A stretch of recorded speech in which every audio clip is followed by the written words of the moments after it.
오늘은 5월 첫 주입니다. 그리고 5월은 우리가 잘 알다시피 가정의 달이죠. 특히 오늘은 우리 아이들이 주인공인 어린이날입니다. 성경에서 가정은 굉장히 중요한 의미를 가집니다. 왜 그렇죠? 아까 잠깐 제가 기도할 때도 이야기를 했듯이 가정은 하나님이 세우신 제도이기 때문에 그렇습니다. 이전에도 말했지만 하나님은 세상을 창조하시고 인간에게 두 제도를 하나님이 직접 주셨죠. 하나는 가정이고 하나는 교회입니다. 그렇다면 하나님은 왜 가정을 만드시고 또 교회를 우리에게 허락하셨을까요? 사실 본래 가정은요, 가정의 역할이 무엇이냐라고 하면 가정은 교회의 역할을 했습니다. 그래서 인간은 가정을 통해서 하나님을 배우고 예배드리며 하나님과 함께하기 위한 모든 요소가 가정 안에 있습니다. 부부관계를 통해서 삼위의 하나님을 배우고 자녀가 부모에게 순종함으로써 내가 하나님께 순종하는 것이 어떤 것인지를 배우고 부모는 자식을 사랑하면서 아버지 하나님의 마음을 알게 합니다. 그런데 죄가 들어오고 제일 먼저 무너진 것이 무엇이죠? 가정이 무너졌습니다. 가정에서 모든 문제의 근원이 시작되죠. 사람들이 오늘날 상처받은 그 이유, 그리고 사람들 그 정서가 불안한 그 이유를 가만 들여다보면 모든 문제의 시작이 가정이라고 합니다. 부부와의 관계, 부모와의 관계, 형제와의 관계, 그 관계를 통해서 인간은 불완전한 정서를 가지게 되죠. 그래서 하나님은 다시 인간과의 관계를 회복하기 위해서 교회를 주십니다.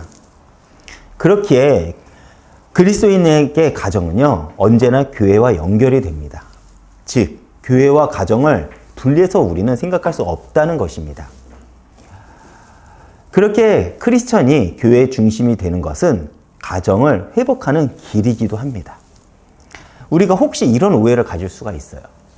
교회 생활을 열심히 하다가 가정 생활을 소홀히 하는 경우들이 흔히 있습니다. 그런데 진짜 은혜 받는 사람은 그렇지 않아요. 두 가지 모두 다 하나님 앞에서 온전하고 거룩하게 지켜간다는 것입니다. 내가 은혜 받은 자로서 가정에서 그런 모습을 보이지 못한다. 사실 그것은 틀린 말입니다. 내가 은혜 받은 모습이 교회에서 보였다면 그 은혜는 가정에서 흘러가기까지 합니다. 그래서 우리가 은혜를 받는 것, 교회 중심이 되는 것은 가정을 회복하는 길이기도 하죠. 그렇다면 여러분은 교회하면 어떤 생각을 드시나요? 보통 사람들은 믿는 사람들이 일요일마다 가서 예배 드리는 곳이라고 우리는 교회를 생각합니다. 또 좀 신앙이 있는 사람은요, 내가 교회다라고 생각을 하기도 합니다. 그런데 교회의 본질이 무엇이냐라고 저에게 이야기를 한다면 저는 교회의 본질은 연합이라고 저는 생각을 합니다. 먼저 우리가 누구와 연합을 하죠? 그리스도와 하나님과 우리가 연합이 된 존재가 바로 교회입니다. 또 성도와 성도가 연합이 되는 것이 교회죠. 그렇게 교회는 세워져 갑니다. 그런데 원래 가정의 본질 역시 연합입니다. 부부와 그리고 우리 자녀와 부모와 자식 간의 관계. 온전한 연합을 이룰 때 우리는 건강한 가정을 이룰 수가 있죠. 그런데 오늘날 가정을 보면 이 단어가 어울리지 않는 것 같습니다. 남편과 아내, 부모와 자식, 그리고 형제 모두 연합이 되지 못하는 것이 오늘날 가정의 현실이기도 합니다. 그렇다면 교회는 어떨까요?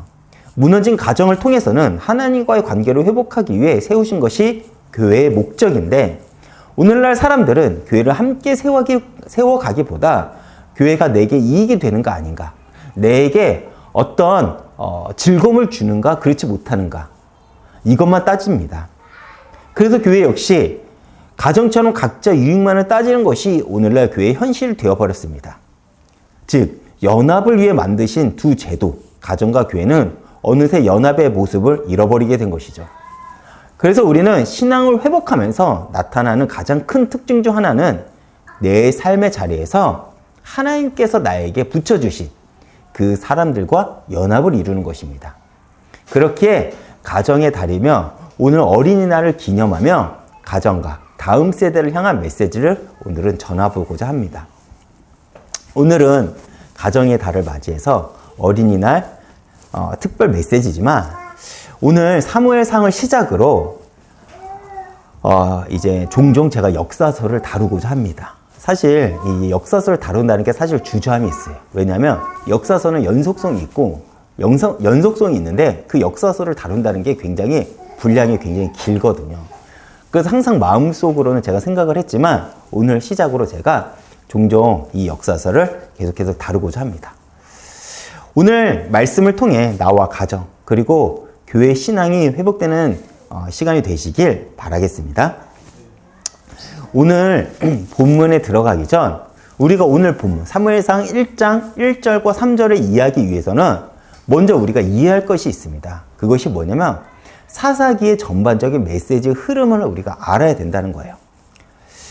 왜 그러냐라고 하면 사실 사무엘상은 사사기의 흐름을 이어서 기록된 역사서이기 때문에 그렇습니다. 또한 이스라엘에서 마지막 사사가 여러분 누군지 아십니까? 바로 사무엘입니다. 이스라엘에서 마지막 사사가 누구냐? 사무엘이에요. 그렇기에 사무엘상 초기의 기록은 사사기의 역사 안에 포함되어 보는 것이 사실 맞습니다.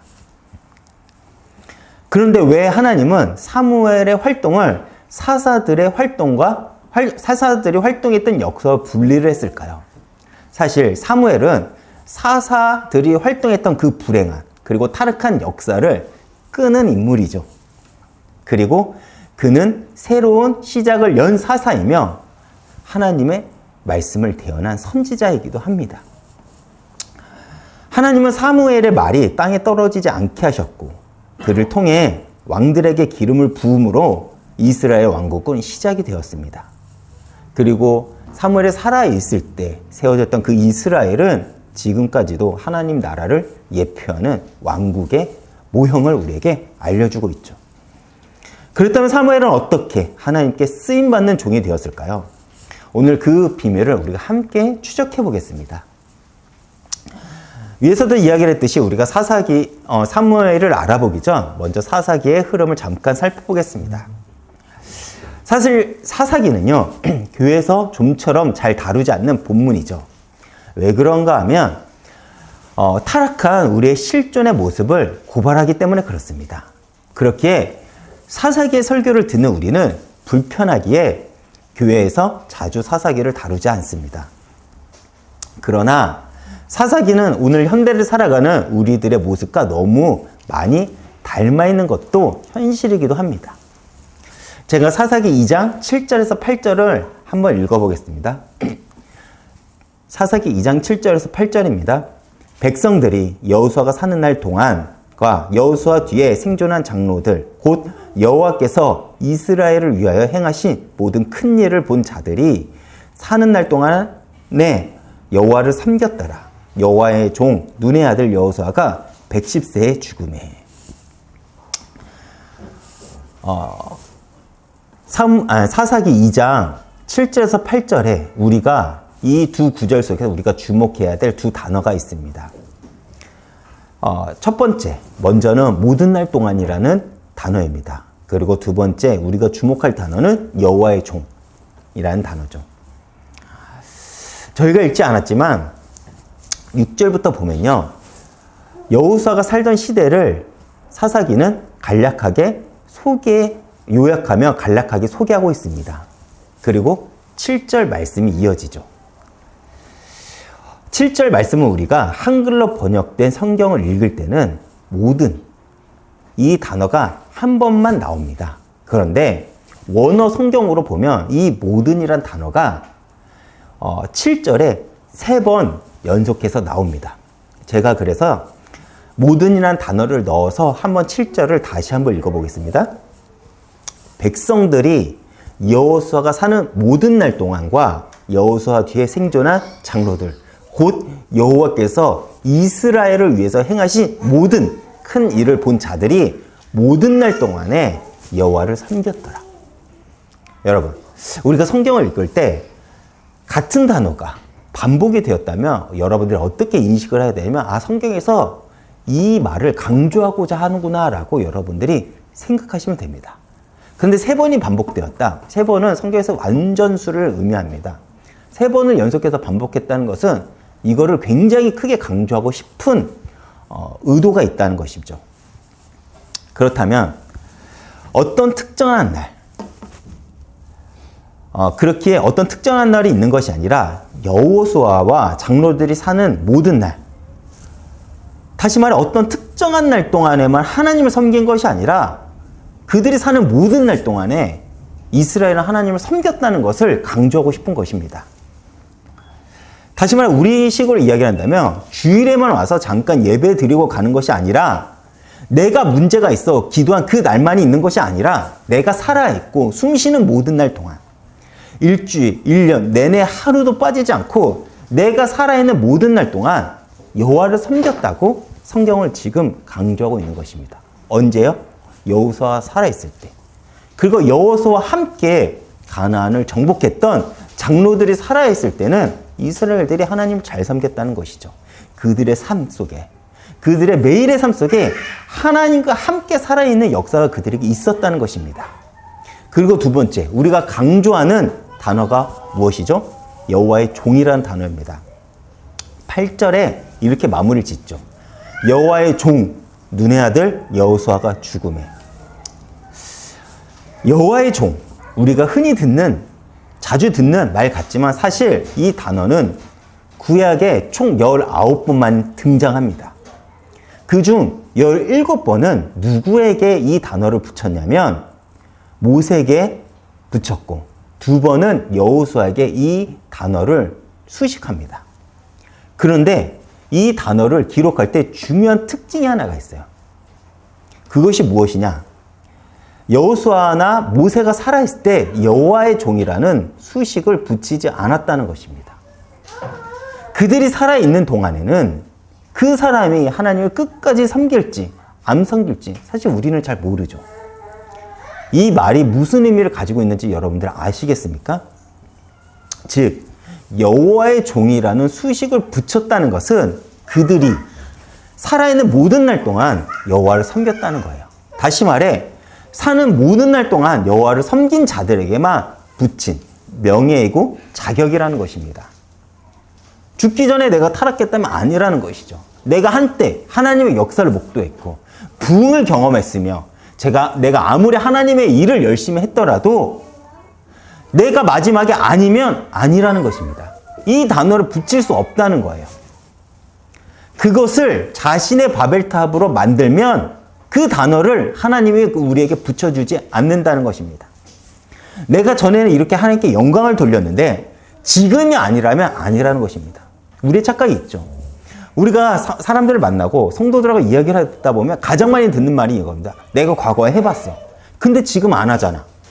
안 한다면 그것이 아니라는 거예요. 근데 우리는 내가 과거에 했다는 것, 거기에 우리는 너무나도 많은 의미를 가지고 있습니다. 제가 스포츠를 굉장히 좋아하거든요.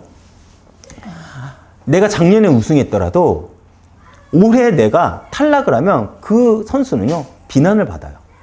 스포츠에서 중요한 게 뭔지 아십니까? 오늘이라는 내가 오늘 승리를 해야 된다는 거예요. 우리의 신앙도 마찬가지입니다. 내가 과거에 어떤 역사가 있었고 어떤 은혜를 경험했더라도 내가 오늘 하나님께서 주신 새로운 은혜를 받아야 되고 오늘 나에게 주신 그 사명의 길을 내가 가야 된다는 것입니다. 그들에게 하나님은요, 여호와의 종이라는 그 명예를 우리에게 허락하신다는 것이죠.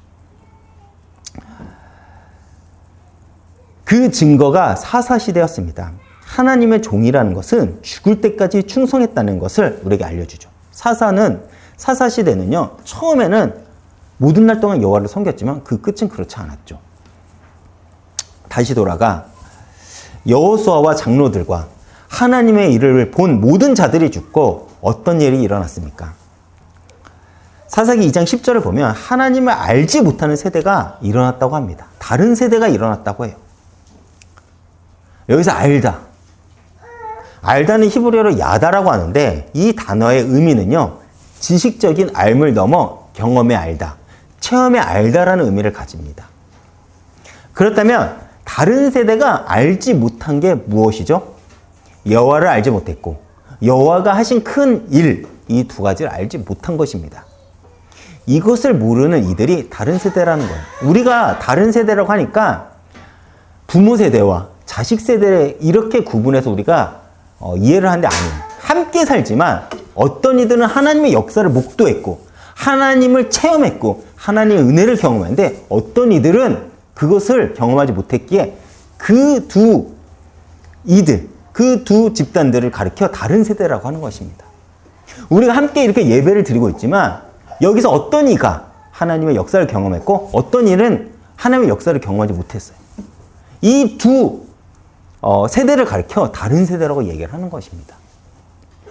그 다른 세대가 일어났다는 거예요. 하나님께 관심도 없고 하나님 앞에 서지 않으며 특별한 날에는 예배를 드리지만 모든 날 동안에 하나님께 예배하지 않는 세대들.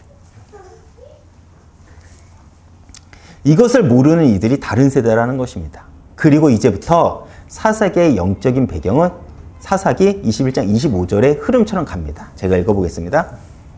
그때 이스라엘의 왕이 없으므로 사람이 각기 자기 소견에 옳은 대로 행하더라.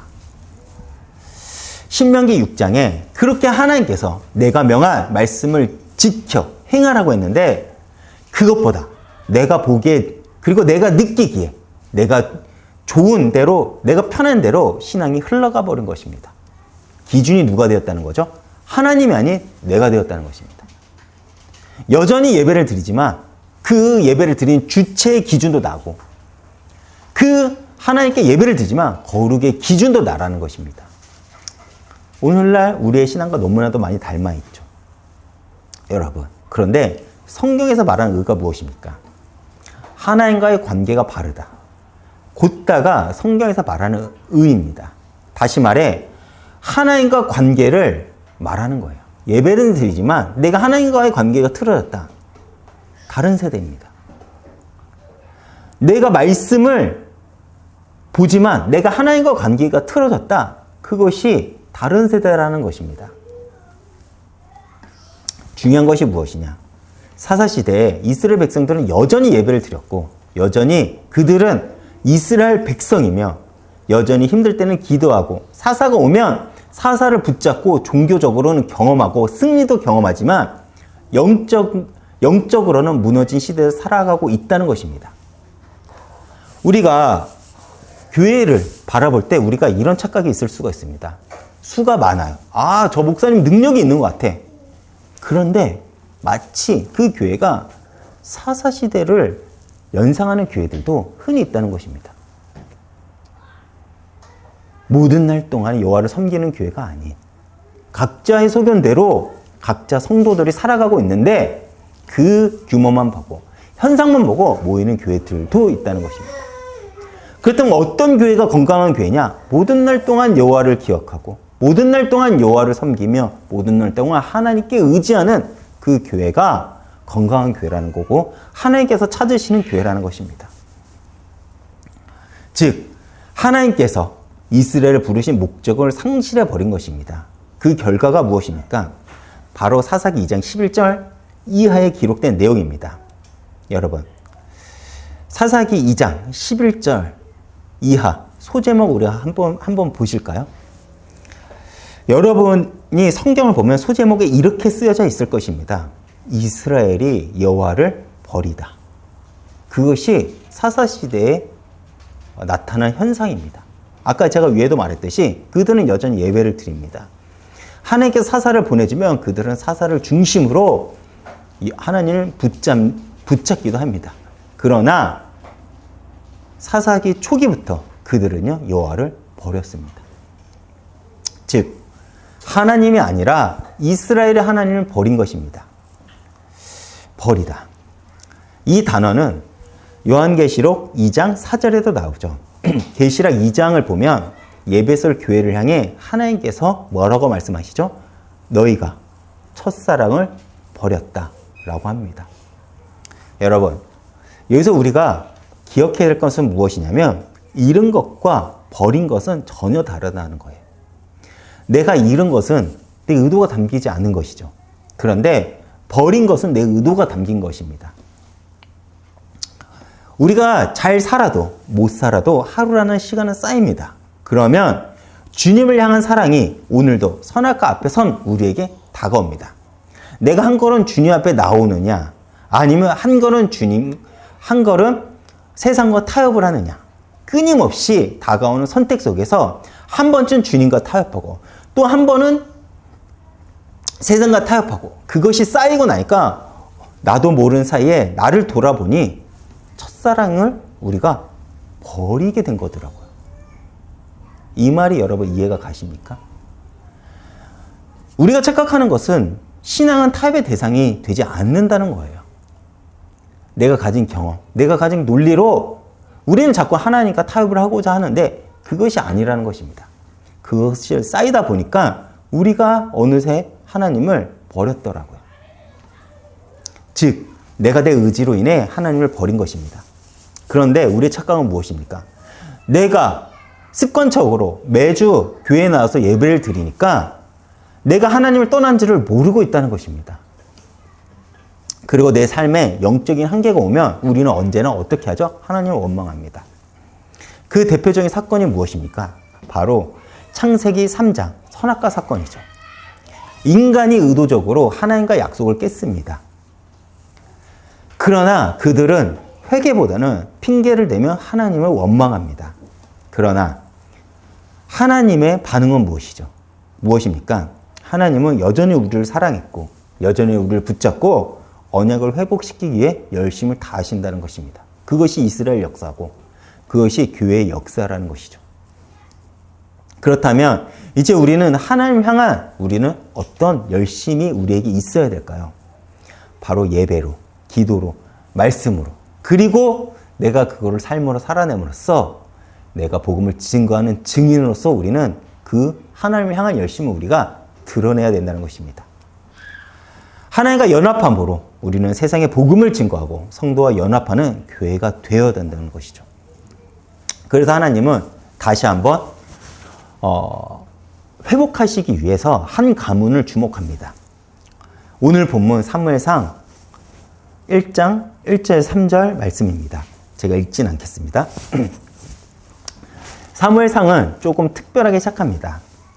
성경에서는 그 가문을 얘기할 때 보통 어떻게 시작하냐면 그 지역과 아버지 정도의 이름만 나옵니다. 그렇죠. 여러분, 모세를 우리가 소개할 때 어떻게 했게 되죠? 레위 지파, 그 지파의 이름만 나옵니다. 그렇죠. 다윗은 어떻게 소개하고 있죠? 베들레, 이새의 아들. 그렇죠. 그렇게 소개하고 있습니다. 그것이 보통 성경에서 어떤 인물을 소개할 때 나오는 일반적인 그 형식입니다. 그런데 사무엘상은 그렇게 시작되지 않아요. 오늘 우리가 읽은 사무엘상 본문은 에브라임의 산지에 사는 엘가나의 5대 조상을 소개하면서 그 본문을 시작합니다. 그렇다면 사무엘서 기자는 왜 이렇게 특별하게, 특이하게 기록했을까요? 이것은 의도적인 의미가 있다는 것입니다. 여러분, 사무엘 조상들이 살았던 시대는 어떤 시대죠? 제가 서론적으로 이야기를 했듯이, 위에서 이야기를 했듯이 사사시대입니다. 그들이 살았던 시대는 사사시대예요. 다시 말하겠습니다. 각자의 소견대로 살았던 그 시대 속에서 이 가문을 주목하라는 것입니다.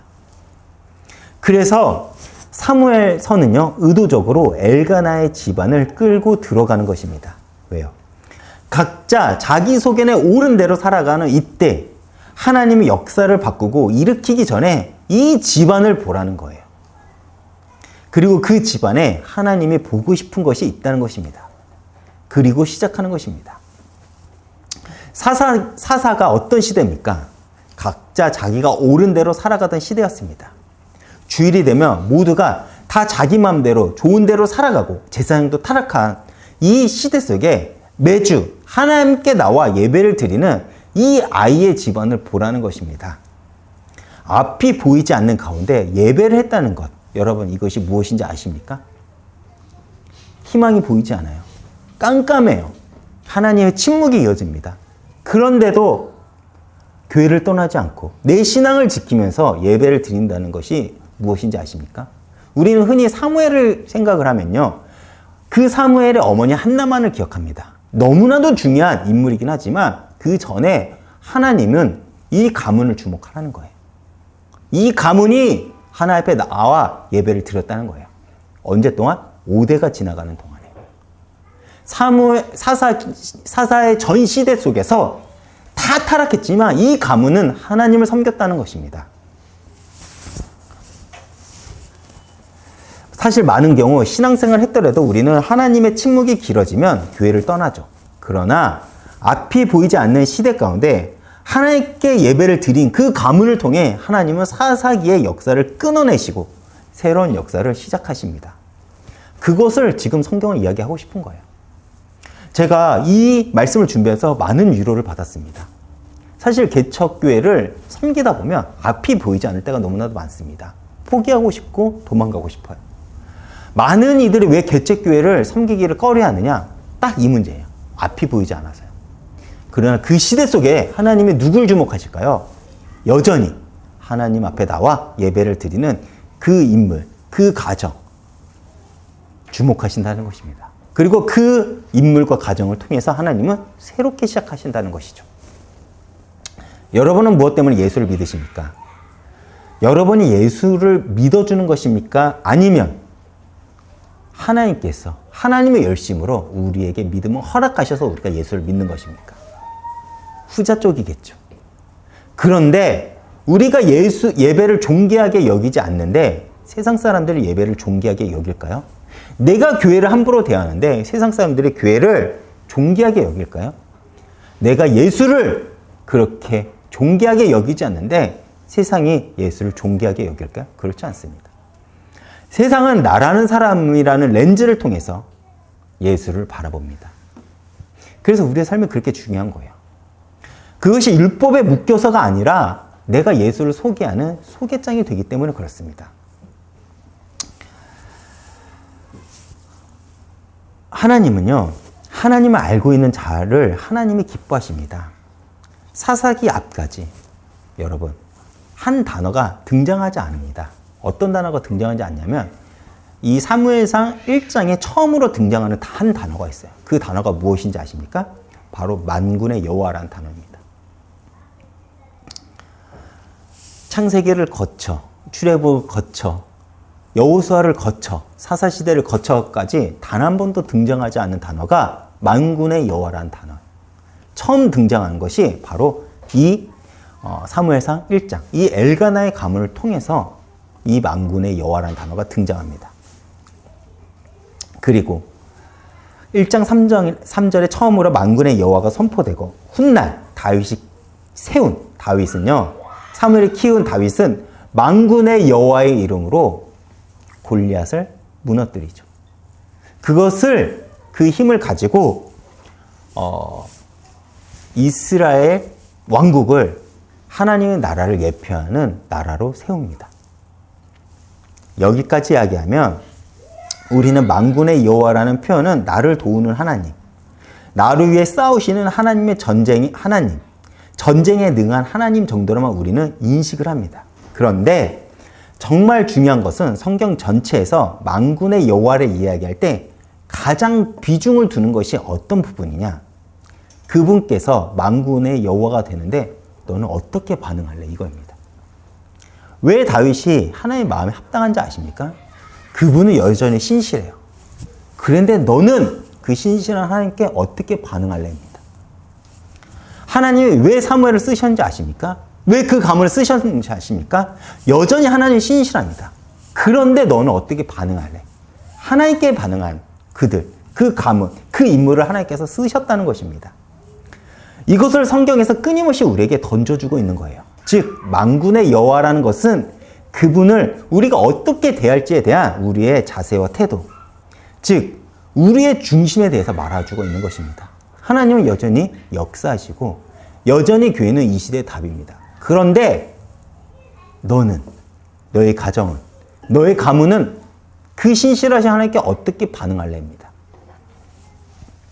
결론입니다. 창세기 1장 1절을 보면 태초에 하나님께서 천지를 창조하셨다고 합니다. 다시 말해 창조자 하나님은요, 시간과 공간을 초월하신 분이죠. 그러나 피조물은 어떤 존재인가요? 아무리 능력이 있고 아무리 실력이 있어도 피조물은 시간과 공간 안에 제약을 받습니다. 그게 피조물인 우리의 실존적 한계이죠. 그렇다면 창조자 하나님이 우리를 이 시간과 이 공간 안에 넣었다면 그것이 우리의 사명제가 될 것입니다. 하나님께서 현재 시간표 속에 이 공간으로 우리를 부르셨습니다. 그렇다면 이제부터 우리가 해야 될 것이 있죠. 그것이 무엇입니까? 사무엘의 가문처럼 각자의 소견대로 살아가는 이 세대 속에서 우리는 하나님을 만군의 여호와로 섬기며 예배하는 예배자로 세워지는 것입니다. 요한복음 4장 23절을 제가 읽어보겠습니다. 아버지께 참되게 예배하는 자들은 영과 진리로 예배할 때가 오나니 곧 이때라. 아버지께서 자기에게 이렇게 예배하는 자를 찾으시느니라. 어떤 자들이요? 영과 진리로 예배하는 자들. 제가 구약의 표현대로 하겠습니다. 하나님을 만군의 여호와로 섬기는 이들을 하나님은 찾으신다는 것입니다. 레위기 신명기를 보면요, 예배는요 단순한 참여가 아니라 나의 적극적인 반응이 있어야 됩니다. 우리가 제사를 어떻게 드리죠? 내가 흠없는 제물을 가져와야 됩니다. 그리고 제물의 가죽을 내가 직접 가죽을 벗기고 피를 쏟고 그 짐승의 각을 내가 뜹니다. 그리고 그때 비로소 마지막 단계에 와서야 제사장은 불을 붙이면 그 탄 향기가 하늘에 오르죠. 그 향기를 하나님이 맡으시며 기뻐하신다고 합니다. 다시 말해 예배는 수동적인 것이 아닌 나의 적극적인 참여를 요구합니다. 여러분들이 저의 말씀을 듣지만 여러분들의 여러분들의 중심은 지금 이 말씀에 적극적으로 지금 반응하고 있어야 된다는 거예요. 우리가 왜 찬양을 하죠? 예배는 수동적인 것이 아니기 때문에 우리가 찬양을 합니다. 우리가 왜 예배를 하면서 기도를 하죠? 예배는 참여이기 때문에 그렇습니다. 그리고 우리는 그때 예배를 통해 하나님과의 깊은 관계를 맺죠. 그렇게 성도로 부름받은 우리의 첫 번째 사명은 바로 내 삶의 자리에서 영과 진리로 예배를 드리는 것이어야 합니다. 그리고 우리는 말씀을 붙잡는 삶, 그것이 우리의 사명이 되죠. 사단은 세상의 기준, 세상의 방법, 세상의 이론을 가지고 우리를 끊임없이 흔듭니다.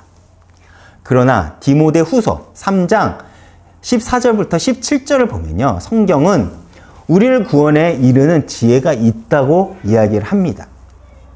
사무엘의 가문이 어떻게 사사 시대 속에서 흔들리지 않고 아버지께 예배를 드릴 수 있었을까요?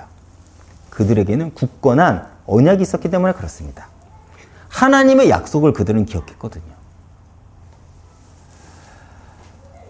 그리고 하나님은요, 사무엘의 가문을 통해서 무너진 세대를 회복하십니다. 그리고 그 언약이, 그 약속이, 그리고 그 책임이 우리에게 주어졌습니다. 하나님은 성경을 우리에게 주셨습니다. 그리고 우리는 그 성경을 기초로 배우고 확신하는 일에 거하는 싸움을 이제부터 해야 됩니다. 그러나 사실 우리의 힘으로는 세상의 흐름을 거스르기가 어렵죠. 그래서 기도하라는 것입니다. 기도하지 않는 자는 아무리 예배를 드리고 말씀을 봐도 사사시대의 이스라엘 백성들처럼 자기의 소견대로 살아갈 수밖에 없습니다. 그렇기에 우리는 기도를 통해서 능력을 받아야 됩니다. 그렇다면 우리가 기도를 통해서 얻는 능력은 무엇일까요? 바로 내 뜻이 아닌 하나님 뜻에 나의 삶의 이유와 목적을 발견하는 것입니다. 기도는 내 바람이 아닌 내 삶의 목적과 방향이 하나님 나라와 목적을 두게 합니다. 그리고 우리는 하나님 뜻에 맞추는 기도를 할 때 성령은 내 삶에 침투하셔서 역사하시며 우리의 삶을 인도하신다는 거예요. 창조주 하나님이 인도하는 그 삶, 그것이 우리에게 평안을 가져다주고 그것이 우리에게 기쁨을 가져다주며 그것이 우리에게 승리를 가져다 줄 것입니다.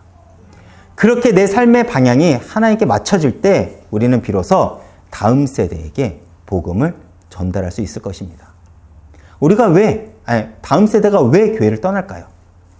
여전히 우리는 예배도 드리고 헌신도 하지만 그들에게 보이는 예수 믿는 자 다움이 보이지 않기 때문에 그렇습니다. 다음 세대들 눈에는 기성세대 성도들 역시 자신의 소견대로 세상의 요구에 맞춰서 사는데, 그래서 굳이 교회까지 다닐 필요를 발견하지 못했기 때문에 차라리 마음 편하게 세상에서 이유와 답을 찾고자 하는 것입니다. 그렇게 우리는 말씀을 붙잡은 예배자로, 또 하나님의 뜻에 맞춘 시간을 통해 세상에 이길 힘을 얻는 자로서 다음 세대에게 이 복음 또 언약을 전달해야 될 것입니다. 다시 말해 삶으로서 복음을 전하라는 거예요. 그렇게 내 삶에 새겨진 예수의 흔적을 가지고 우리는 이제 세상에 예수를 증거하는 증인의 삶을 살아가야 될 것입니다. 우리가 왜 전도를 해야 될까요?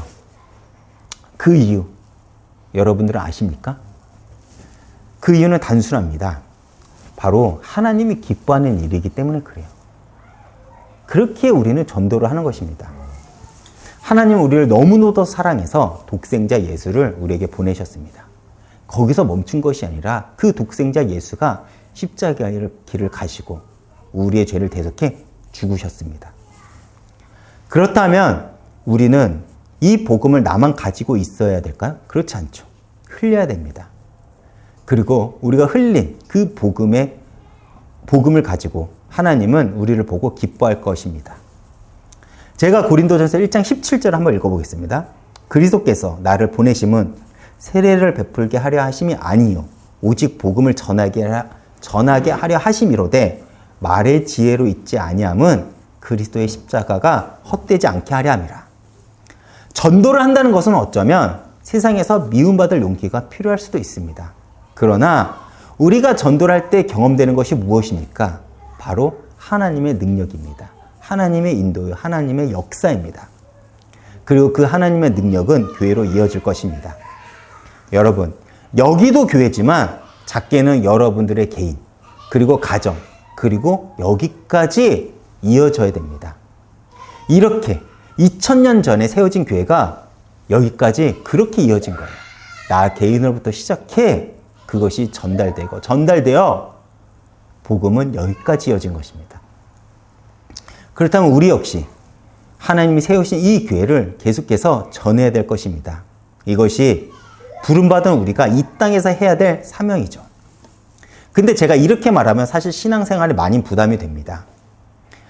사실 우리가 잘 알고 있듯이 예수를 믿는다는 것은 쉽지 않아요. 예배에 나와야 되고요. 헌금을 드려야 되고요. 그리고 헌신도 해야 됩니다. 우리가 왜 정해진 시간, 정해진 장소에 나와서 예배를 드려야 될까요? 하나님의 주권을 인정해서입니다. 나는 아버지께 순종하게 했습니다. 라는 표현이 우리가 주님 앞에 나와 예배를 드리는 것입니다.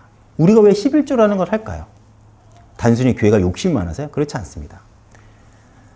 하나님께서 10의 구조도 하나님께서 우리에게 허락하신 것인데 내가 11조를 내므로써 나머지도 하나님 뜻과 목적에 맞춰서 내가 살겠습니다라는 고백이 담긴 것입니다. 우리의 삶의 모든 고백은 그렇게 하나님께 기준이 되어야 됩니다. 그렇다면 왜 우리가 이렇게 부담되는 그것을 해야 될까요? 예수님께서 그렇게 사셨기 때문에 그렇습니다. 이것만큼 이유가 되는 것은 없을 것입니다. 우리가 왜 교회를 사랑해야 되나요? 예수님이 피로 값주고 사신 것이 바로 교회이기 때문에 그렇습니다.